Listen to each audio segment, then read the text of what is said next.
tahu nggak kenapa kalau orang zaman dulu kayak Rasulullah ngelihat Khadijah tenang, kalau orang zaman sekarang ngelihat istrinya gimana? Oh, coba lihat. Orang zaman sekarang tuh kalau misalnya istrinya selalu dipajang di wallpaper HP-nya.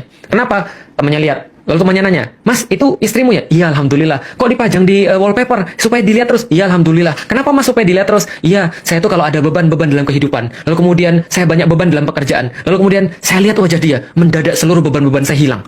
Wah, luar biasa. Berarti istri ini keren. Bukan, karena ketika saya melihat dia, inilah beban saya yang paling berat. Saya jadi keinget, sehingga saya yang lain beban-bebannya jadi gak kelihatan dan gak terasa gitu kan ya.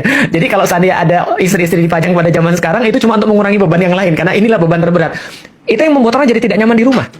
Itu yang membuat suami jadi tidak merasa enak di rumah. Nanti kita akan bahas tentang yang lain, tapi kita akan coba ambil contoh. Misal, bagaimana mungkin seorang suami merasa nyaman di rumah apabila dia menemukan cewek-cewek yang lain di luar lebih bagus daripada istrinya di rumah. Bukan lebih bagus secara fisik, bukan. Secara fisik kita sudah bahas kemarin, dan nanti kita akan bahas lagi. Tapi coba bayangkan, kadang-kadang cewek ini kan sering gak adil. Kenapa? Karena cewek-cewek itu seringkali dia pergi keluar memakai pakaian yang terbaik, dia beli baju yang paling bagus itu untuk dipakai keluar, tapi yang sudah lama untuk dipakai ke dalam. Ketika di rumah dia pakai daster terus gitu kan ya, lalu kemudian dasternya dari zaman kuliah nggak pernah diganti-ganti, lalu kemudian habis goreng ikan asin, sehingga kemudian ketika suaminya datang, sat gitu, langsung dia bilang, "Saya lebih baik di luar deh." Lah, kenapa? Karena pandangan-pandangan di luar kayaknya lebih bagus daripada pemandangan di dalam gitu kan.